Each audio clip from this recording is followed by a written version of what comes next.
Hey everybody, it's Leslie Tagorda here, your brand designer and astrologer, coming to you this week all about Libra season. Oh my goodness, we're still in Mars retrograde. The pressure of the beginning of the retrograde season is over.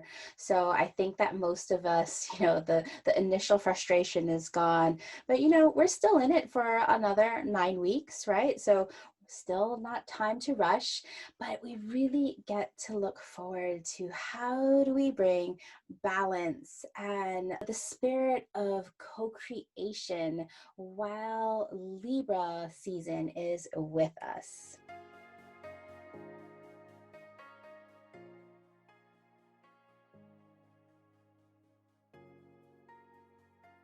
I'm going to make this a short and sweet episode, but before we get into all of the details about Libra season, and yes, you have Libra in your chart somewhere, so if you're thinking, well, I'm not a Libra, this doesn't apply to me, I want you to reconsider that. Before we get into the episode, I'd like to share a beautiful review recently left on Apple Podcasts by Erica N. She says, I recently discovered the Savvy Luminary and can't get enough. Leslie's humor, warmth, and wisdom are so nourishing. I don't know that I've ever met someone so insightful about astrology in relationship to business. If you're remotely curious about how to use astrology in your brand, definitely give this podcast a listen because it will light you up. Oh my goodness. Thank you so much, Erica, for the beautiful shout out. And if you really love this podcast, please help this podcast get into more people's ears by sharing it with your business besties or by rating and reviewing it on Apple Podcast or Stitcher. All right, so today we're going to talk about Libra season. I'm going to talk all about the Libra archetype and how that fits into our businesses and our brands because it is so important. We're also going to be talking about a little bit about the equinox. Of course, we have both the fall equinox and the spring equinox, depending on where on Earth you are. If you're in the northern hemisphere, we will be celebrating the fall equinox. If you are in the southern hemisphere, you'll be celebrating your spring equinox. But just like the word equinox of equanimity, of equalness, Libra, when the sun moves into Libra at that exact moment, we have our equinox where both the day and the night are of equal length, no matter where on this beautiful planet you live. And then at the end, I'll go over just a little bit of astrology that's happening. Of course, like I mentioned, we're still in Mars retrograde, but we have a few Mercury aspects happening next week that are really going to help you amp up your message. All right, so let's talk about Libra season. So how I'm going to format this is I'm going to talk about a little bit about the archetype of the Libra zodiac, right? I'm also going to be talking about Libra through the different houses, right? Because like I said, even if you don't have any planets, you don't have any energies in Libra, you have Libra somewhere in your chart. It's the ruler of some house in your chart, and that shows us where you need to bring in more Libra energy in your life and your business. I'll also be talking about the planets through Libra. And the main goal of understanding this Libra energy is to understand how and where we need to show up in our brand, where we need to partner, collaborate, be friendly, and be harmonious. All of the Libra themes. So you may or may not know this beautiful Libra zodiac, but it is an air sign. So the air signs, Libra and Aquarius and Gemini, right? They love connecting over intellectual pursuits. All of the air signs are social creatures with Libra leading the way, right? If we think of Libra, the opposite of Libra is Aries, right? And so if we look at a chart, Libra and Aries will be on the opposite side of the circle. And Aries, we talked about, is the me aspect, me first, me being the trailblazer, me being the best. And Libra on the other side of the chart is about the we.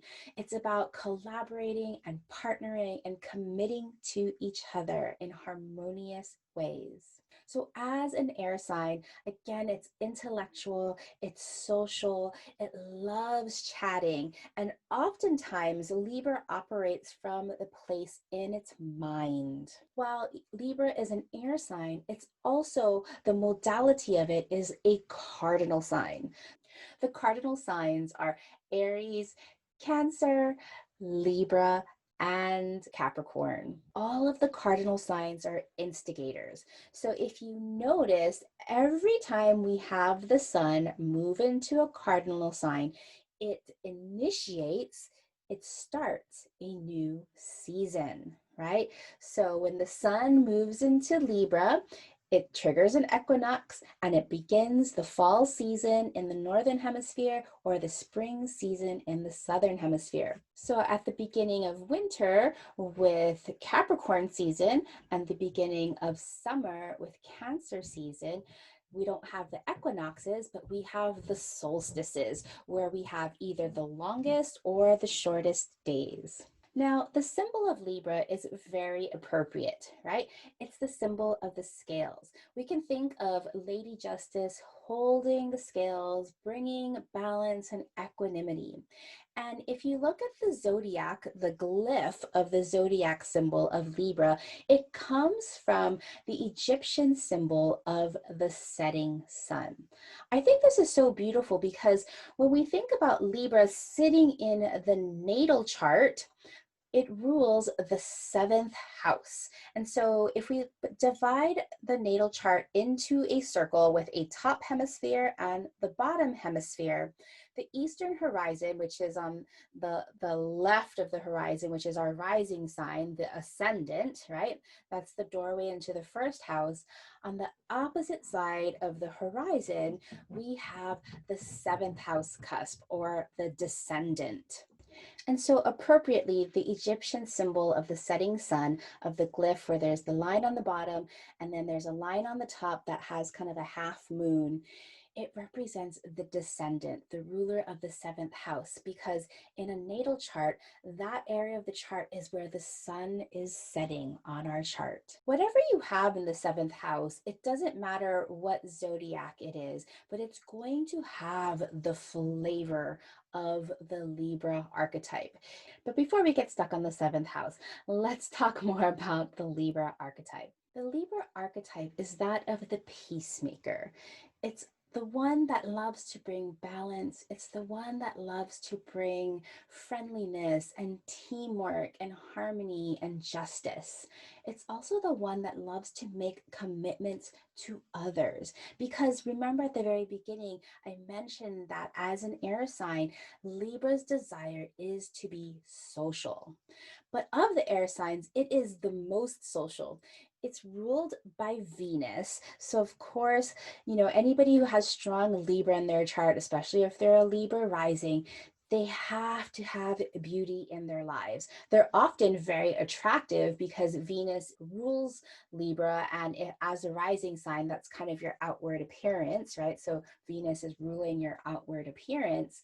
But more so than that is that Libra loves to be adored, right? And so it really goes out of its way to make friends, to partner. It actually is able to find itself through others. A Libra brand will have these kinds of elements in it as well. Very beautiful, very friendly, always making peace. But on the other hand of that Libra energy, we can go too far, right? Because all of these zodiacs are living on a spectrum. At the low end of Libra, because it loves people so much, sometimes it can go too far with people pleasing, with not being able to make a decision, the indecision of the scales of being able to weigh everything so perfectly. It can also get to this place of being like super codependent on others, not being able to be independent, right? You can kind of see how the Aries Libra polarity works together like that. Probably of all of the different zodiacs, Libra would be the sign that is the most avoidant of all, right? Does not like conflict, right? Because Libra is such the peacekeeper and such the diplomat that sometimes it cannot face conflict. So really watch yourself for where you'll have Libra in your chart. Is going to show us like by house where these energies come to fore, where we want to bring in co-creation and collaboration and partnering with others, but we also want to make sure that we're not going so far in serving others and committing to others that we are then people pleasing and not standing up for our own boundaries. But I hope you can see how the Libra energy is so important in our business because, of course, no person is just an island. We are all here to collaborate. We are all here to partner and serve others in committed ways, right? So, again, with the seventh house, and we'll be talking more about our ideal customers, the Libra energy and the seventh house energy really shows us who we are here to commit to, whether we are hiring them or they are hiring us, we are serving them or they are serving us. So let's take a look at Libra through the different houses. Because if you've been listening to me for a while, you know that the houses represent a different field or a different area in our life and business. I'll be focusing mostly on the business aspect of the house interpretations, except you can't really tear them totally away from our life because, our businesses are holistic. Our businesses are an extension of our solar consciousness. So, of course, they are intertwined. I'll be posting everything about Libra on social media. You can find me on Instagram at New Moon Creative Co. Or you can always join us in our free Facebook community, The Savvy Luminary. Over the next week, I'll be posting tons of Libra graphics and little cheat sheets about the Libra energy, house by house, planet by planet, so that you can apply these Libra lessons into your brand. So one of the biggest ways we can use Libra is by understanding which house it rules. And so by understanding which house it rules, we want to look at our natal chart, and each of those lines, little pie pieces that separate the chart into 12 different pie pieces, is a cusp. And so depending on which astrology chart you draw your natal chart in, the symbol at the end of each of those lines represents a zodiac. So I want you to look at your natal chart and discover symbol for Libra, and wherever Libra is at the end of the cusp sign will tell you which house is ruled by Libra. Now, if you want more information on exactly how to read your natal chart for business, I have a mini training which is super fun, and it's available in two places. You can find it on my website at thesavvyluminary.com/challenge, or you can find it in patreon.com/the Savvy Luminary at the highest level, where you can also watch replays of all of my premium workshops. So remember, Libra energy is about co-creating, collaborating, partnering, teamwork, right? The partnership. In addition to that, you're doing this collaboration and co-creating in beautiful, friendly, harmonious, and peaceful ways. So whichever house is ruled by Libra, you're bringing in the spirit of collaboration and harmony into this area of your business. So if you are a Libra rising, this is about your brand identity and your leadership ability. You're supposed to show up as a friendly brand, as a beautiful brand. Libra rising businesses and Taurus rising businesses are the only two signs that really need a beautiful visual brand to get them off the ground. Now, I know you might think like, well, I'm a Gemini rising and I really need a beautiful brand. You don't really need it. You may want it, which are two different things, but it's the brands and businesses that have Libra rising and Taurus rising because they're ruled by Venus that actually have to start with looking beautiful. For all of you other signs that are like, oh my gosh, I need a logo before I can do anything, I want you to question your motives there, because if you're not a Libra or a Taurus rising brand, you don't exactly need a beautiful brand before you can start making sales, before you can start really running your business. So again, if you have Libra on the first house, you are meant to show up and collaborate and create harmonious, beautiful businesses in your brand and leadership ability. If you have Libra on the second house, now this is about your values, not only what you value, but how you add value to your customers, right? So second house Libra, of course you value partnership. Of course you value teamwork. Of course you value beauty. And in return, when customers work with you, that's what your promise is to them. They're getting teamwork, they're getting partnership, they're getting co-creation. How beautiful is that? If you have Libra on your third house, this is all about your communications, your social media, your marketing. All of this has to come off with this very friendly, beautiful tone. If you have a third house Libra, your language needs to be very diplomatic. It needs to be very peaceful. It needs to be very friendly and balanced. If you have Libra on the fourth house cusp, this is where you're creating safe spaces and safe communities, not so much as like these really big, large communities that you might be building in the 11th house, but more of your home base, right? More of where this is kind of in your private areas, in your emotional groundedness, in your past experiences.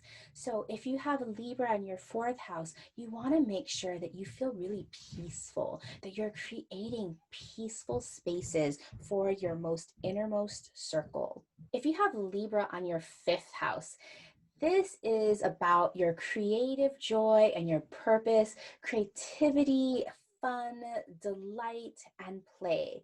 It can also represent children and offspring. And because we're talking about business, and you might have heard me mention it before, the spirit guides that help us in our business look at everything that we humans create as a garden. I like to look at this as like everything we create, all of our projects, all of our businesses, as little babies, little offsprings of our solar consciousness. So if you have Libra on the fifth house, your projects have to have creative joy and purpose with the Libra intention. So really co-creating your creative joy projects, co-creating fun, co-creating artistic pursuits. If you have Libra on your sixth house, this sixth house represents your day-to-day operations. It may represent your employees or people that you hire to delegate. It may represent the systems and the automations that make your day effective.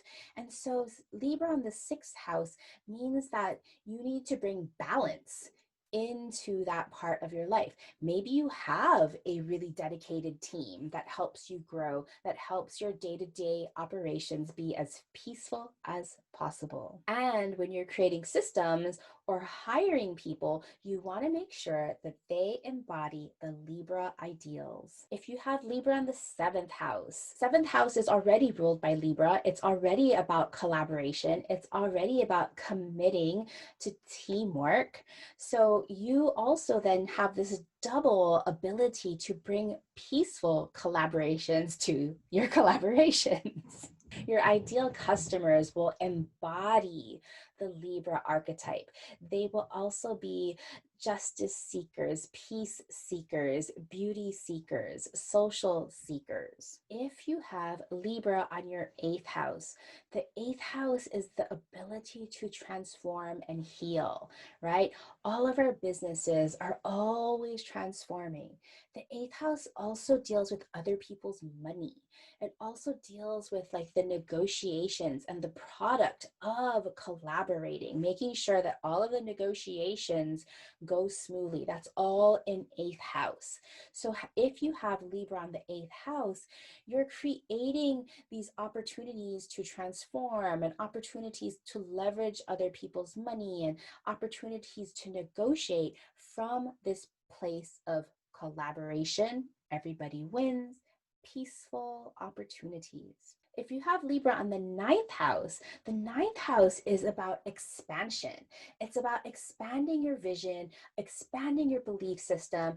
It is similar to the third house in the idea of education and sharing wisdom, but now your wisdom is going out to a further audience, a much larger cosmopolitan audience. So if you have a Libra in the ninth house, the way that you are expanding and the way that you are sharing your ideal vision is through peaceful partnership. Now, if you have a Libra on the 10th house, much like the first house, the 10th house is also a very visible part of our chart.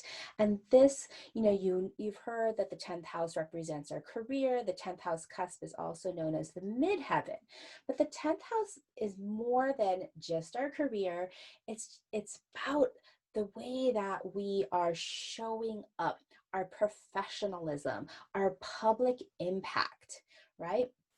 And how we are delivering our ultimate mission in our work. So thinking about the delivery and our professionalism. So if you have 10th house midheaven Libra, you are meant to show up and deliver in very loving, beautiful, peaceful ways. I can just imagine 10th house Libra midheaven as somebody who is delivering something that's beautiful and artistic. If you have Libra on the 11th house, this is about social impact and community building. So you're meant to bring in the Libra energies to build your social impact, to build your larger communities, to create intimacy in these larger networks, right? If we think about, I didn't mention this before, but because Libra is about partnership, it is also about intimacy. So how can you create intimacy in your larger communities with Libra on your 11th house? Now, if you have a Libra on your 12th house, the 12th house is about unity. The 12th house is about bringing things back so that we can get ready for rebirth in the first house, right? Sometimes people look at the 12th house as secrets and death, but really to me, this is about surrendering and restoring and bringing more flow. It's about connecting to all, right? It's this ending place where you're bringing in everything that you've learned in your business and your life into this one place and saying, how can I now unite this with my highest self? I know that might sound really woo, but in our businesses, this is really a place where you need to bring in more ease, right? That's the 12th house in general. And so the ease of that energy is going to have the Libra archetype. So peacefulness, beauty. Like I can see a business that had 12th house Libra with doing art therapy or something like that. 12th house, 8th house with Libra, I can see that as art therapy. Libra does rule a lot of the arts. So remember, look at your chart and look at the different cusps. Look at where Libra is in all of the 12 cusps, and wherever Libra falls on that cusp line is the house that Libra rules. All right, so now let's take a look at some other Libra energies as it pertains to different angles, different luminaries, and different planets in your chart. Everything in your natal chart is a gift that you are meant to work with in your business. So take a look at your chart to see what Libra energies you may have in addition to the house that Libra rules. So as I mentioned in the houses, if you have Libra on your first house, that means you have a Libra rising or ascendant. And I love to start here with all of our planetary energies, even though your rising sign isn't really a planetary energy, but it's so important in your brand. If you've ever done an astro brand reading with me, I always talk about our three foundational pillars: our sun, our moon, and our rising sign. Yes, we have so many shiny, beautiful objects in our chart, but if we can't get those three foundational energies to be fully in tune and harmonized with each other, we're not going to be able to resonate our highest light. So, going back to Libra rising, if you're a Libra rising in your business, you are meant to lead and guide with all of those Libra feels. So being a beautiful, kind, peaceful, and friendly leader that loves to co-create and partner with others to succeed. If you have your sun in Libra, right? Our sun sign is our core energy. It is the engine, the radiance that we are always emanating.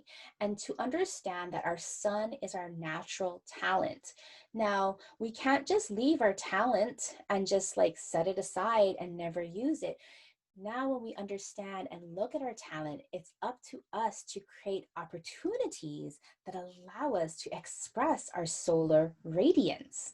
So if your sun sign is in Libra, all of those ideals about partnership and teamwork and peace and creativity, you are meant to harness those energies and see them as your natural talents and create opportunities that allow you to radiate that superpower. Now, if you have a beautiful Libra moon, you are meant to feel and heal through that Libra lens. I also look at the moon sign from this place of our inner motivation, our emotional motivation, our big why in the sky. So if you have a Libra moon, I'm curious if you want to be recognized as a peaceful co-creator. What does the Libra moon have to do with your reason for wanting to run your business and being recognized? Now, if you have a Libra Mercury, Mercury is the way that you think and express. It is your input-output device. It doesn't necessarily have its own thought. Mercury is just the messenger to your sun's consciousness, right? And sometimes Mercury, can have a little glitch. It, after all, is just a device. And so with Libra and Mercury, the way that you think and you express yourself are often in very kind ways. Your language is very poetic. It's very beautiful. You're always saying kind and thoughtful things. Now, with Mercury in Libra, also make sure that you're able to express your boundaries in a diplomatic way. If you have a Venus that's in Libra, well, Venus is in her home sign. So Venus's energy is to attract and connect with others. Venus is our values. Venus tells us what we really desire. And so with your Venus in Libra, you desire beautiful things. And of course, because you desire beautiful things, you also attract and connect with beautiful things. Now, if you have Mars, a Libra Mars, this is a little bit of a paradox, right? Because Mars is not super comfortable in Libra. Mars is all about the me, and all of a sudden it's in the sign that's all about the me, about the we rather. And so Mars is like, ooh, it's not very comfortable. So Mars is our energy and our motivation to go after the things that we desire, from that place of Venus, right? Mars is the energy to activate. And so Mars activating in Libra might have a hard time. It might not really react on just your own personal motives. Mars will probably most likely be motivated by the needs of others. So pay special attention if you have Mars in Libra. Yes, you probably get really motivated by the needs of others, but make sure you're not being a doormat. If you have a Libra in Jupiter, oh my goodness, you have so much luck with teamwork, with co-creation, with partnerships. So make sure that you're using your powers of expansion and belief with partnering in all of those Libra ideals. Now, Saturn, if you have a Libra Saturn, Saturn is about building and structure. And this is also kind of one of these places where Saturn's not super comfortable in Libra. Saturn is going to give boundaries to working with others. Saturn is going to allow you to work with others in a very disciplined and sustainable way. Now we're getting into the outer planets. So, because the outer planets, Uranus, Neptune, and Pluto, move very slowly, there are people that were born during Uranus in Libra, Neptune in Libra, and Pluto in Libra, but it's a very short window. If you have Uranus in Libra, you were born between 1969 and 1975.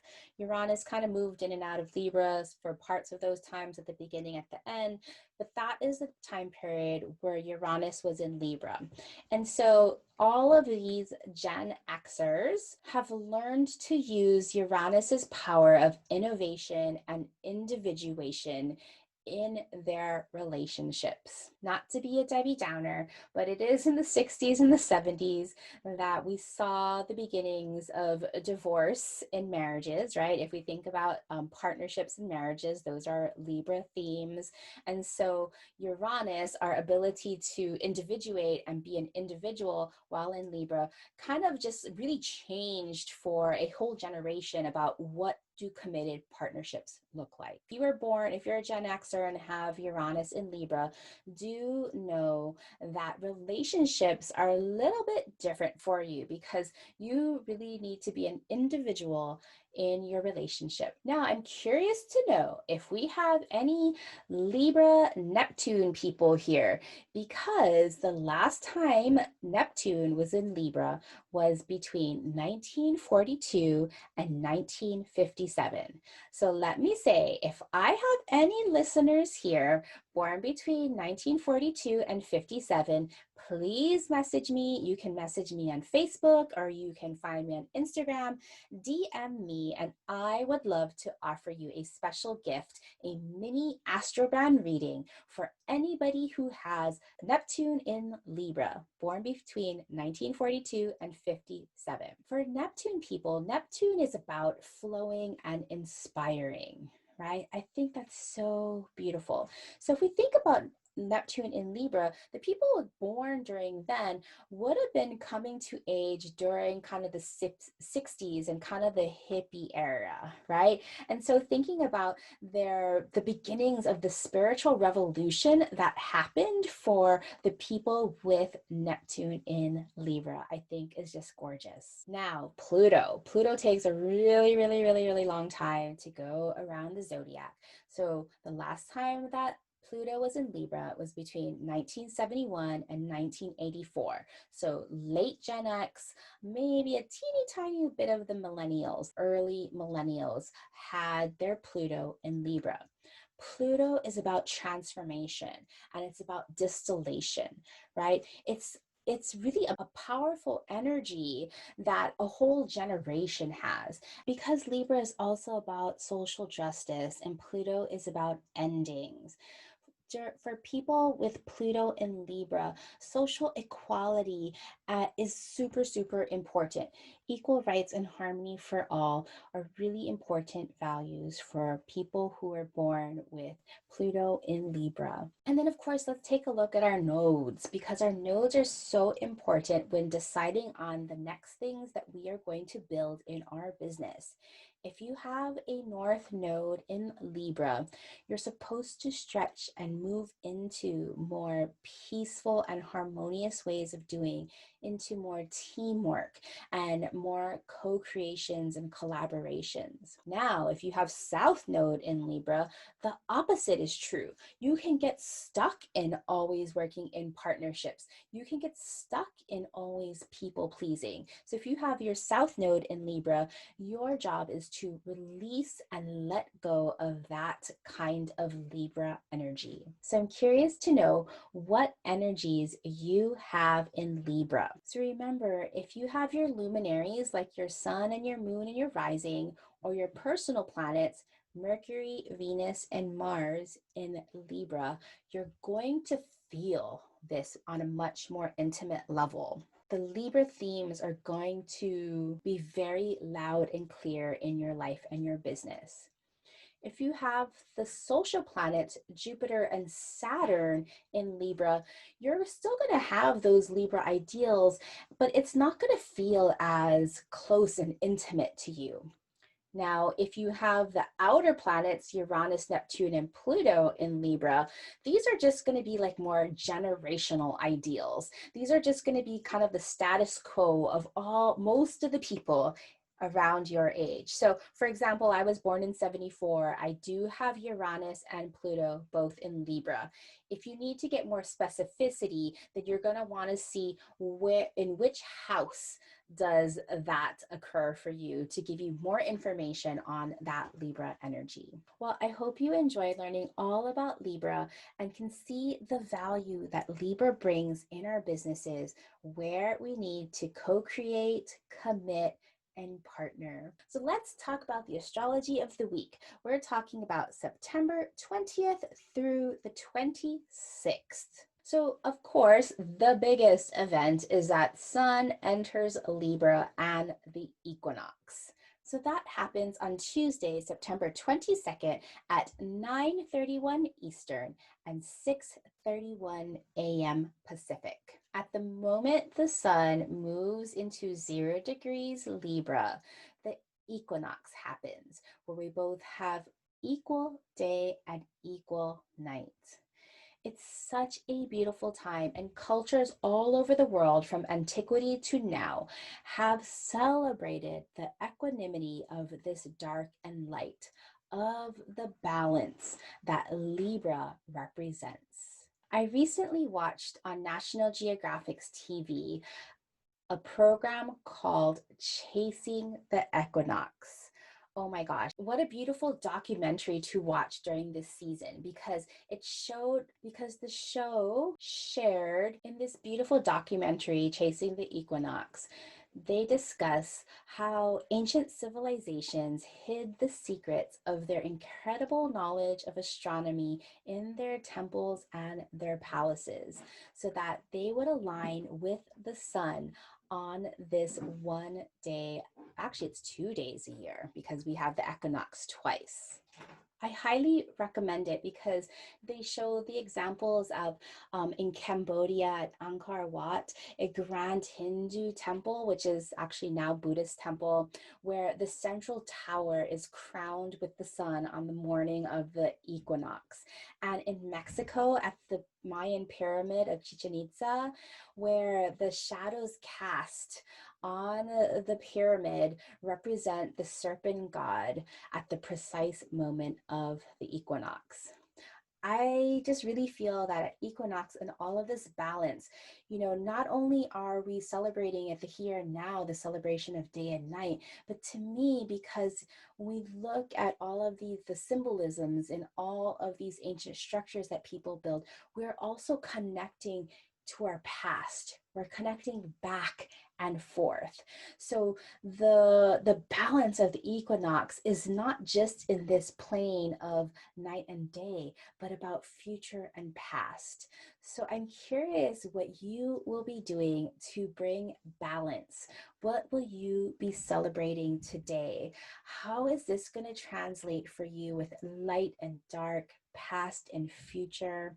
What needs more light? What needs more shadow? In the show notes, I'll share the link to Chasing the Equinox on Nat Geo TV, as well as a couple of links to Angkor Wat, Cambodia, and Chichen Itza, where they built these monuments to the equinox. Take a look at the videos. They are so incredible. Besides the sun moving into Libra at the time of the equinox, there aren't any other big cosmic events, but thank goodness, because we need a little bit of break because we're still in Mars retrograde. We're approaching a Mercury retrograde, and we're also more closely approaching Saturn, stopping from its retrograde motion going forward.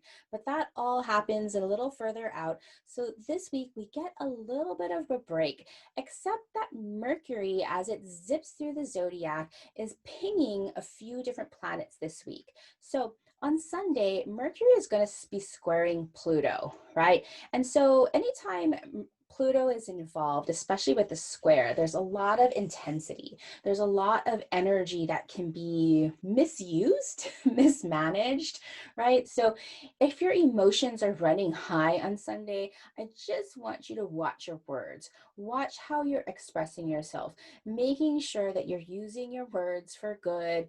Even if you're working through some conflict, make sure that you're using words that are empowering and expressive versus judgmental and fearful. Because Saturn is so close to Pluto, just a few days later on Wednesday, Mercury is going to be then squaring Saturn.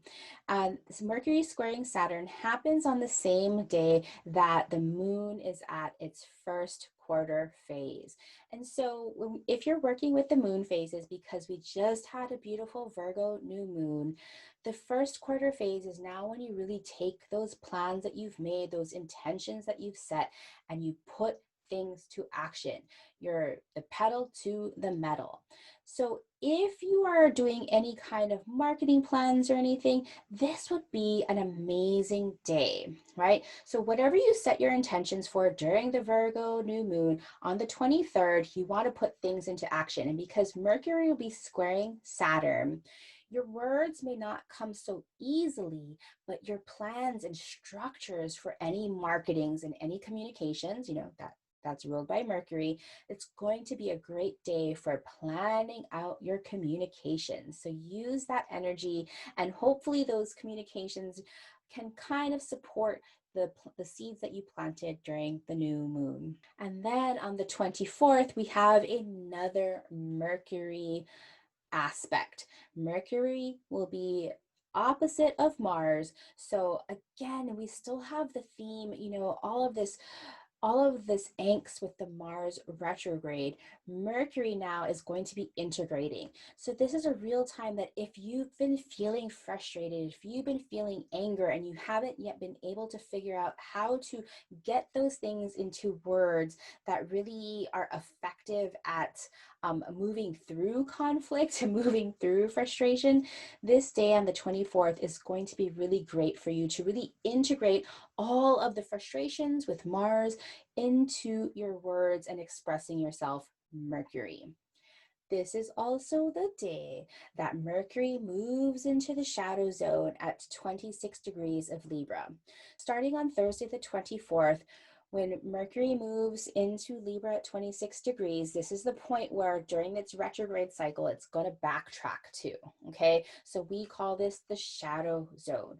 At this time also, Mercury is going to start to step on the brakes and start to go a little bit slower because it's been speeding through the zodiac.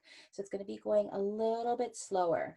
So to me, what this is going to be telling us is going through the end of Libra, going through Scorpio, this is about transforming. It's transforming, yes, our relationships, all of those things about Libra, but really just how we think about it, how we understand about it. So much more on that coming up. Of course, I'll be having a Mercury retrograde workshop. I'll keep you posted on that. Well, that is all I have for this week. So I really hope you enjoyed this information about Libra. And remember that we all have Libra in our chart, and that tells us where we are meant to co-create and bring balance in our lives and business. If you want to work with me, why don't you sign up for an Astrobrand reading? Astrobrand readings are informative, inspiring, and oh so empowering as we look at your chart from a place of leadership in your brand. Head over to thesavvyluminary.com/astrobrand so you can schedule your one-on-one time with me. Mahalo for listening to this brand new podcast. If you enjoyed learning about astrology for entrepreneurs, help me spread the word by sharing this podcast with your business besties, and hop over to the Savvy Luminary for links to episode notes and our free Facebook community where you can send me questions about astrology or branding, as well as connect with other like-minded businesses.